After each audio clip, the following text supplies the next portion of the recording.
Callisto की आइसी surface के नीचे पूरा का पूरा समुंदर है। साइंटिस्ट को 24 एक्सोप्लैनेट्स में से 2 ऐसे सुपर हैबिटेबल प्लैनेट्स मिले हैं, दोनों ही धरती से भी बेटर है, लेकिन साइज में ये धरती से 8 गुना बड़ा है। हमारे सोलर सिस्टम में ही एक ऐसा प्लैनेट मौजूद है जिस पर रहने की कंडीशन धरती से भी बेटर है, पर इसके बावजूद कोई इसको नोटिस तक नहीं कर रहा। वो इसका नाम है कैलिस्टो, जो कि जुपिटर का सेकंड लार्जेस्ट मून है। और इस इमेज के अंदर आप जिस व्हाइट चीज को देख रहे हो वो असल में कैलिस्टो पर मौजूद बर्फ ही है। शुरुआत में तो इसे सोलर सिस्टम की एक डेड इनएक्टिव रॉकी बॉडी घोषित किया गया था, पर 1990s में साबित हो गया कि कैलिस्टो की आइसी सरफेस के नीचे पूरा का पूरा समुंदर है, जिसका इस्तेमाल जल्दी रॉकेट प्रोपेलेंट्स बनाने के लिए किया जाने वाला है। एस्ट्रोनॉमर्स ने कैलिस्टो के ऊपर एक एटमॉस्फेयर को भी डिटेक्ट किया है और उनका अंदाजा है कि अगर जुपिटर से आ रही रेडिएशन को रोक दिया जाए तो इंसान जुपिटर के इस चांद पर बहुत ही आसानी से सांस भी ले पाएगा। हमारी करंट अंडरस्टैंडिंग के हिसाब से देखें तो फिलहाल धरती ही यूनिवर्स का इकलौता ऐसा प्लेनेट है जहाँ पर लाइफ एग्जिस्ट करती है, लेकिन पिछले समय साइंटिस्ट ने यूनिवर्स के अंदर कुछ ऐसे हैबिटेबल प्लैनेट्स खोज निकाले जो न सिर्फ सभी मायनों में हमारी धरती से बेटर है, बल्कि इन पर जाने के बाद आपको बिल्कुल किसी सुपर ह्यूमन वाली फीलिंग आएगी। 5 अक्टूबर 2020 को एस्ट्रोबायोलॉजिस्ट DS मकुच ने एक नए मिशन की शुरुआत की, जिसके तहत उन्होंने ऐसे प्लैनेट्स को अपना टारगेट बनाया जो सभी मायनों में धरती से बेटर थे। और आप यकीन नहीं करोगे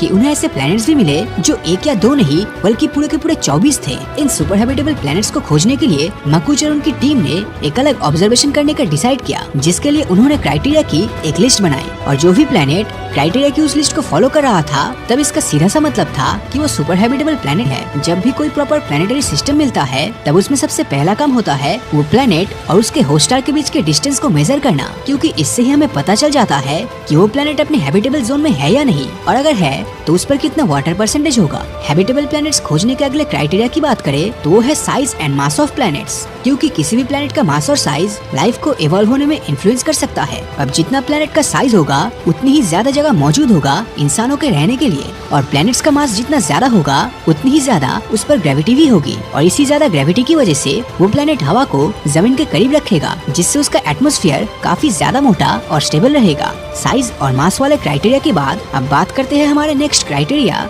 यानी कि टेम्परेचर की, जिसमें इन प्लैनेट्स का टेम्परेचर धरती से 5 डिग्री सेल्सियस ऊपर या नीचे हो सकता है, क्योंकि धरती के मिडिल वाले एरिया यानी ट्रॉपिकल रीजन में पनप रहे माइक्रोब्स इसी तरह के एक्सट्रीम टेम्परेचर में सर्वाइव करते हैं। अब इन्हीं सभी फैक्टर्स को ध्यान में रखते हुए साइंटिस्ट को 24 एक्सोप्लैनेट्स में से 2 ऐसे सुपर हैबिटेबल प्लैनेट्स मिले हैं जिनका सरफेस टेम्परेचर और एटमॉस्फेयर दोनों ही धरती से भी बेटर है, जिनमें से एक है ल्यूटेन B प्लैनेट। इस प्लेनेट को 2017 में पहली बार ऑब्जर्व किया गया था। तब पता चला कि इस पर न सिर्फ पानी है बल्कि किसी भी लाइफ फॉर्म के जिंदा रहने के लिए सभी जरूरी चीजें जैसे कि हाइड्रोकार्बन्स और अमाइनो एसिड्स भी भारी मात्रा में मौजूद है। ये प्लेनेट इंसानों के रहने के लिए इतना अच्छा है कि रिसर्च के मुताबिक इसके परफेक्शन के पीछे किसी एलियन का हाथ बताया जाता है। और इसी पॉसिबिलिटीज को देखते हुए अक्टूबर 2017 और 18 में मेटी नाम की ऑर्गेनाइजेशन ने इस प्लेनेट पर कई मैसेजेस भेजे हैं, जिनमें से एक मैसेज में अलग अलग म्यूजिकल इंस्ट्रूमेंट की आवाज और दूसरे मैसेज के अंदर यूनिवर्स में हमारी लोकेशन का साइंटिफिक ट्यूटोरियल है, जिससे कि अगर ल्यूटेन B पर इंटेलिजेंट लाइफ मौजूद हुई तब हमें उसके बारे में एक न एक दिन जरूर पता चलेगा। अब अगला सुपर हैबिटेबल एरिया है ट्रैपिस्ट स्टार सिस्टम। कहा जाता है धरती के रेगिस्तान में जितने मिट्टी के कण है उतने ही स्टार्स पूरे ब्रह्मांड में मौजूद है। अब अगर सितारे ही इतने हैं तो सोचिए प्लैनेट्स कितने होंगे, और इतने अरबों खरबों प्लैनेट्स में सिर्फ हमारी धरती पर ही लाइफ एग्जिस्ट करती है, ऐसा होना तो लगभग नामुमकिन सा लगता है। हमारी धरती से करीब 39 लाइट ईयर दूर एक ऐसा स्टार सिस्टम मौजूद है जहाँ 1 या 2 नहीं बल्कि पूरे 7 धरती जैसे प्लैनेट्स अपने स्टार का चक्कर लगा रहा है, और इनमें से 3 प्लैनेट्स अपने हैबिटेबल जोन में ऑर्बिट कर रहा है। ट्रैपिस्ट 1 नाम के स्टार सिस्टम की डिस्कवरी पहली बार साल 2017 में की गई थी। इसके प्लैनेट्स धरती से भी ज्यादा पुराने हैं, मतलब कि इन प्लैनेट्स पर जो लाइफ होगी वो धरती के पूरी तरह फॉर्म होने से पहले लगभग 3 बिलियन साल तक ऑलरेडी डेवलप कर गई होगी। अब ये सभी प्लैनेट्स बृहस्पति ग्रह के साइज जितने एक टाइनी रेड स्टार का चक्कर लगा रहा है, और ये स्टार हमारे सूरज के कंपैरिजन में काफी ठंडा है। ये प्लैनेट अपनी ऑर्बिट पर टाइडली लॉक्ड भी है, मतलब कि इनकी एक साइड स्टार को फेस करते हुए हमेशा गर्म रहता है और दूसरी साइड बिल्कुल उसका उल्टा यानी कि ठंडा रहता है, और ये खुद अपने एक्सिस पर चक्कर नहीं लगाती। अगर ये सभी कंडीशंस परफेक्ट रही तब ठंड और गर्मी वाले रीजन के बीच में एक ऐसी पतली सी स्ट्रिप एरिया होगी जहाँ जीवन आराम से पनप सके। वैसे ट्रैपिस्ट सोलर सिस्टम में प्लैनेट्स एक दूसरे के इतने ज्यादा करीब है कि अगर आप इनमें से किसी एक पर खड़े होकर आसमान में देखेंगे तब आपको स्टार सिस्टम के बाकी प्लैनेट्स अपने चारों तरफ घूमते हुए दिखेंगे। TOI star system. इस स्टार सिस्टम में 2 प्लैनेट्स इसके हैबिटेबल जोन में आता है, जो कि है TOI 700d और TOI 700d। ये दोनों ही एक्सोप्लैनेट का मास हमारी धरती जैसा ही है। जहाँ TOI 700d 28 दिन में अपने सूरज का चक्कर लगाता है, तो वहीं पर TOI 700d 37 दिन में, और दोनों ही धरती के साइज के लगभग बराबर है। अगर इन दोनों प्लैनेट पर ही एक तरह का एटमॉस्फेयर हुआ, तब इनका तापमान हमारी धरती से भी ज्यादा होगा, जो इनकी हैबिटेबिलिटी के लिए एक गेम चेंजर है। साइंटिस्ट ने पाया कि TOI 700d पर बहुत से प्लैनेट्स मौजूद है, और अगर किसी दिन हम यहाँ पर पहुँच गए, तब वो लाइफ फॉर्मिंग प्लैनेट्स हमारी धरती के जैसा ही होगा। लेकिन क्या ऐसा थियोरेटिकली पॉसिबल है कि दूसरे प्लैनेट्स पर धरती जैसा ही लाइफ फॉर्म मौजूद हो? वेल, एवोल्यूशन एक ऐसी चीज है जिसे ग्रेविटी की तरह ही नेचर का यूनिवर्सल लॉ माना गया है, यानी वो नियम जो ब्रह्मांड के हर जगह काम करता है। इस प्रोसेस में एक दूसरे से रिलेट करने वाली स्पीसीज एक जैसे प्राकृतिक मुश्किलों का सामना करते हुए इवॉल्व हो जाता है, क्योंकि किसी भी एलियन प्लेनेट पर लाइफ का स्टार्टिंग पॉइंट काफी सिंपल रहता है। जो सुपर हैबिटेबल प्लैनेट्स होंगे वो काफी पुराने होंगे, साथ ही उसका साइज काफी बड़ा, टेम्परेचर वार्म और धरती के मुकाबले वहाँ ज्यादा नमी होगी। ये प्लैनेट्स ऐसे स्टार्स को ऑर्बिट कर रहे होंगे जो हमारे सूरज से भी ज्यादा पुराने हैं, और उनका लाइफ स्पैन भी सूरज से लंबा होगा। ऐसा माना जाता है कि हमारा सूरज करीब 10 बिलियन सालों तक एग्जिस्ट करेगा, और जब बात धरती पर मौजूद लाइफ की आती है, तब धरती पर कॉम्प्लेक्स लाइफ फॉर्म होने में करीब 4 बिलियन साल लगे। हालांकि कुछ स्टार्स ऐसे हैं जिनकी लाइफ हमारे सूरज से भी ज्यादा लंबी है, जिसके चलते इनके प्लैनेट्स पर लाइफ को इवॉल्व होने का ज्यादा समय मिल जाता है। तो अब सवाल आता है कि आखिर हम इन प्लैनेट्स में एलियन लाइफ को ढूंढेंगे कैसे? इसके लिए सबसे पहले हमें के स्टार्स को ढूंढना होगा, जिन्हें सिंपल वर्ड्स में रेड डॉर्फ भी कहा जाता है। रेड डॉर्फ बाकी स्टार्स के मुकाबले काफी ठंडे होते हैं, और इनकी ल्यूमिनोसिटी यानी कि रोशनी भी काफी कम होती है। साथ ही साथ ये 20 से 70 बिलियन सालों तक वजूद में रहते हैं। अगर हम धरती से कंपेयर करें, तो रेड ड्वार्फ को ऑर्बिट करने वाले किसी प्लेनेट पर अगर लाइफ मौजूद है, तब उसको इवॉल्व और एडाप्ट होने में धरती से भी ज्यादा समय मिल गया होगा, और इसकी आइडियल एज भी लगभग 5 से 8 बिलियन साल होगी। मतलब हो सकता है कि आज की तारीख में जिस प्लेनेट पर लाइफ का नामो निशान नहीं है, वहाँ आज से लाखों करोड़ों साल बाद एलियंस रहने लगे, और शायद तब तक हम इंसानों का अस्तित्व ही इस यूनिवर्स से गायब हो जाए। इसी के चलते हमारे लिए एलियन लाइफ को ढूंढ पाना बहुत ही मुश्किल है। KOI planets. इन 2 प्लैनेट्स का नाम है KOI 5715.01 और KOI 5554.01। अब ये दोनों ही लाइफ के एवोल्यूशन के लिए बिल्कुल परफेक्ट है। पहले प्लैनेट KOI 5715.01 का सरफेस टेम्परेचर धरती के मुकाबले सिर्फ 2.4 डिग्री सेल्सियस ही कम है, लेकिन साइज में ये धरती से 8 गुना बड़ा है, जिसका मतलब इसका लैंड सरफेस एरिया और ग्रेविटी धरती से काफी ज्यादा होगी। अब अगर पानी की बात की जाए, तो इसके खुद के सूरज और प्लैनेट्स के बीच की दूरी के अकॉर्डिंग यहाँ बहुत सारा पानी मौजूद तो जरूर होना चाहिए। दूसरे प्लैनेट का टेम्परेचर 27 डिग्री सेल्सियस है, जो आपको एसी में रहने जैसा फीलिंग देगा। तो इससे एक बात तो क्लियर है कि कंफर्ट के मामले में ये प्लेनेट हमारे लिए परफेक्ट है। अब यहाँ जमीन के टेक्टोनिक प्लेट्स की हलचल की वजह से नाइट्रोजन साइकिल कंटिन्यूअसली चलती रहती है। अब आप बोलोगे कि नाइट्रोजन से लाइफ फॉर्म थोड़ी ना होगा, बिकॉज हम में से ज्यादातर लोगों को लगता है कि धरती पर ऑक्सीजन ज्यादा होना मोस्ट इम्पोर्टेंट है, पर सच तो ये है कि धरती पर सबसे ज्यादा नाइट्रोजन है। यहाँ तक हवा में भी 78% सिर्फ नाइट्रोजन ही है, और यही नाइट्रोजन प्रोटीन और डीएनए जैसे केमिकल फॉर्म में कन्वर्ट होती है, जो हम इंसानों के रहने के लिए आइडियल सिचुएशन पैदा करती है।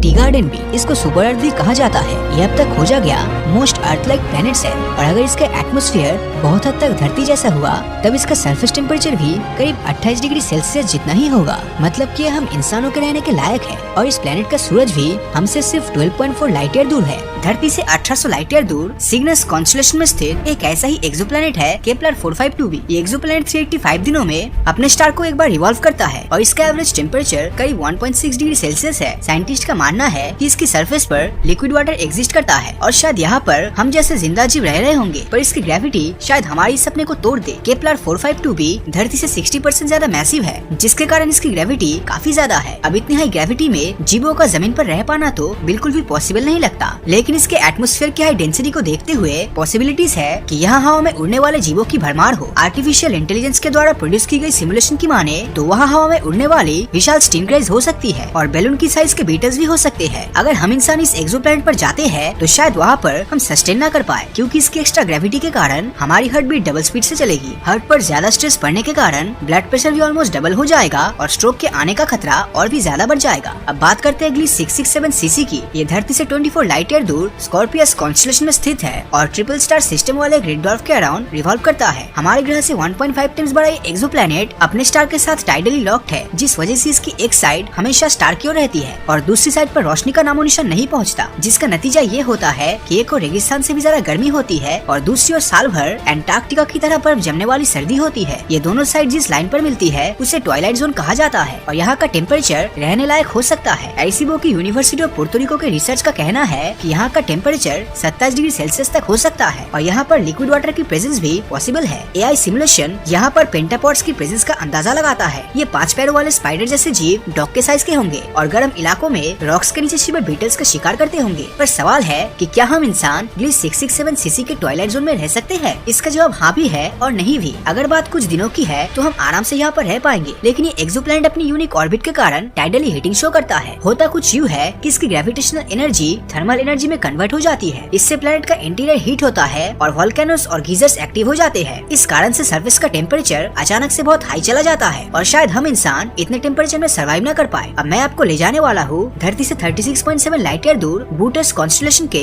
ब्राइटेस्ट स्टार आर्क्टुरस के सैर पर। ये एक रेड जायंट स्टार है और इसकी ब्राइटनेस हमारे सूरज से 100 गुना ज्यादा है। अपनी करंट टेक्नोलॉजी से हम आर्क्टुरस के अराउंड कोई भी एक्सोप्लैनेट खोजने में नाकाम रहे हैं, पर एआई सिमुलेशन के अनुसार एक समय यहाँ पर धरती जैसे एक प्लेनेट एग्जिस्ट करता था। साइंटिस्ट ने इसको आर्क्टुरस से नाम दिया है। जब आर्क्टुरस एक रेड जायंट स्टार बना तो ये एक्सोप्लैनेट रेगिस्तान में बदल गया और स्टार के अंदर ही समा गया। अगर उस समय आर्क्टुरस ए पर कोई एलियन सिविलाइजेशन रहती होगी तो शायद उसने इस कैटास्ट्रोफे को पहले से ही प्रेडिक्ट कर लिया था और वो अपने आप को इससे बचाने के लिए इतनी एडवांस्ड भी बन चुकी होगी। हो सकता है वो एडवांस्ड सिविलाइजेशन आज भी आर्क्टुरस ए पर विशाल ग्लास डोम्स के अंदर रहती हो। ऐसे ग्लास डोम्स के अंदर हजारों प्लैनेट्स लगे हुए होंगे जो वहाँ के जीवों के लिए पानी और ग्लूकोज का फॉर्मेशन करेंगे। ये जीव कुछ हद तक ऑक्टोपस की तरह होंगे जिनमें दिमाग तो होगा पर बॉडी के नाम पर सिर्फ नर्वस सिस्टम होगा। देखने में ये अलग अलग जीव लगेंगे पर कंप्यूटर नेटवर्क की तरह ये सभी आपस में कनेक्टेड होंगे। अमेरिका के ऑरिगन में रिसर्चर्स को कुछ ऐसा ही प्लांट्स मिला है जिसे आर्मिलिया ओस्टियो नाम दिया गया है। ये 10 स्क्वायर किलोमीटर में फैले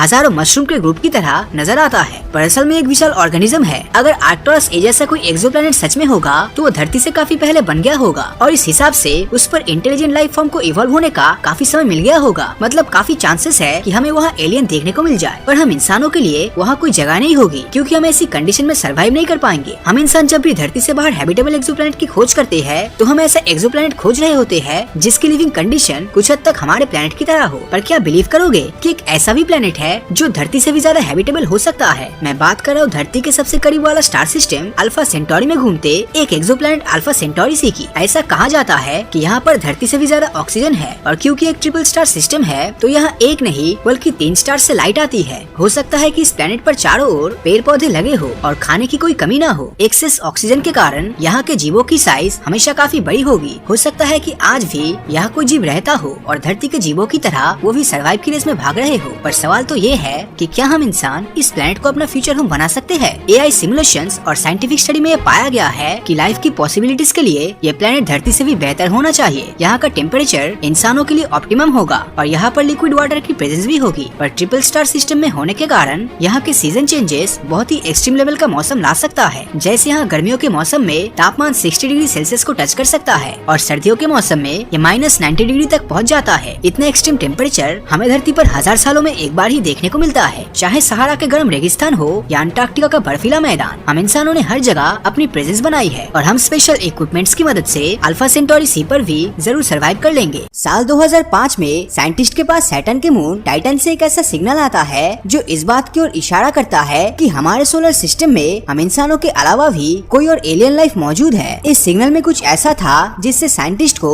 टाइटन पर वाटर, हाइड्रोजन, मीथेन और नाइट्रोजन साइकिल होने के सबूत मिले। और ये सारी चीजें कोई नॉर्मल बात नहीं है क्योंकि ये चीजें वही है जिनके कारण आज धरती पर भी जीवन संभव है। और यही कारण है कि साइंटिस्ट का मानना है कि टाइटन पर भी 100% कोई न कोई लाइफ तो जरूर है। अब सवाल ये आता है कि आखिर ऐसा क्या उस सिग्नल में था कि साइंटिस्ट इतने श्योर हो गए कि टाइटन पर कुछ न कुछ तो जरूर चल रहा है। टाइटन पर जीवन की खोज की शुरुआत साल 1944 में ही स्टार्ट हो गई थी। उस वक्त Dutch American astronomer Gerrard Kuiper Titan पर जीवन की खोज कर रहे थे और इसी दौरान उन्होंने देखा कि टाइटन का एटमॉस्फेयर धरती पर रहने वाले जीवों के लिए बिल्कुल आइडियल है। हालांकि क्यूपर की ये रिसर्च उनके अनुमानों पर आधारित थी, लेकिन फिर भी वैज्ञानिक जानते थे कि टाइटन पर कुछ न कुछ तो ऐसा है जो अलग है। इसलिए 15 अक्टूबर 1997 को टाइटन पर खोज के लिए कैसिनी-ह्यूगेन प्रोब लॉन्च किया जाता है। ये प्रोब धरती से तो सही सलामत लॉन्च होता है, लेकिन ये जैसे ही टाइटन के एटमॉस्फेयर में पहुंचता है तो इसमें से कुछ फ्रीक्वेंसीज आना शुरू हो जाता है। साइंटिस्ट को लगा कि ये फ्रीक्वेंसीज प्रोब में कुछ प्रॉब्लम होने की वजह वजह से आया है, इसीलिए ये खुद ही जनरेट हो रही होगी। लेकिन जब उन्होंने इसकी जांच की तो हैरान रह गए। दरअसल ये फ्रीक्वेंसीज प्रोब खुद जनरेट नहीं कर रहा था, बल्कि टाइटन के एटमॉस्फेयर से जनरेट हो रही थी।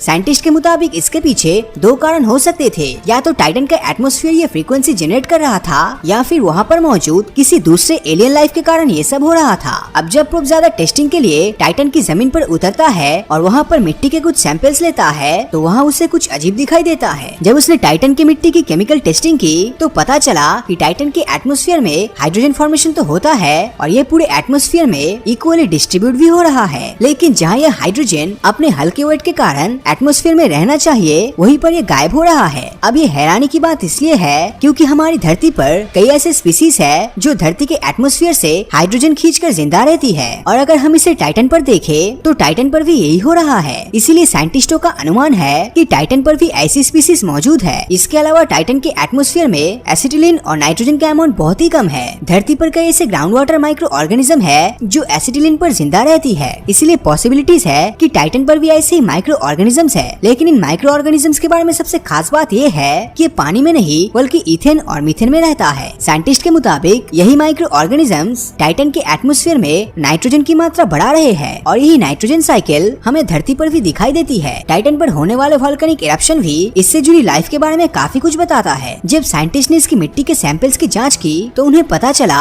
कि टाइटन पर होने वाले वोल्केनिक इरप्शन में गर्म दहकता हुआ लावा नहीं बल्कि बर्फ जैसी ठंडी एमोनिया और मीथेन निकलती है, और ये दो सब्सटेंसेस ऐसे हैं जो किसी भी लाइफ की उत्पत्ति के लिए बहुत जरूरी होता है। वैज्ञानिकों को इस बात पर बहुत ही विश्वास है कि टाइटन पर भी लाइफ है, हालांकि ये लाइफ ऑक्सीजन पर नहीं बल्कि मीथेन पर सर्वाइव करती है। टाइटन पर लाइफ है या नहीं इस बात को लेकर साइंटिस्ट अभी तक श्योर नहीं है, लेकिन सवाल ये आता है कि क्या होगा अगर टाइटन पर किसी और प्लेनेट से कोई और लाइफ सेंड किया जाए, तो क्या वो वहाँ पर सर्वाइव कर पाएगा? टाइटन एक ऐसा मून है जिसके कई कंडीशंस धरती से मैच करता है। जैसे धरती के एटमॉस्फेयर में पानी के ऐसे छोटे ड्रॉप्स है जो इसका कॉस्मिक रेडिएशन से बचाव करता है, ठीक उसी तरह टाइटन के एटमॉस्फेयर में भी इथेन और मीथेन इसका कॉस्मिक रेडिएशन से बचाव करता है, जिस कारण यहाँ पर रहने वाली लाइफ को प्रोटेक्शन मिलता है। टाइटन के एटमॉस्फेयर में लाइफ के लिए जरूरी ऑक्सीजन ही एकमात्र ऐसा सब्सटेंसेस है जो मौजूद नहीं है, लेकिन इसका भी एक सोल्यूशन है। टाइटन की जमीन के नीचे आइसी वाटर्स है और इलेक्ट्रोलाइसिस की मदद से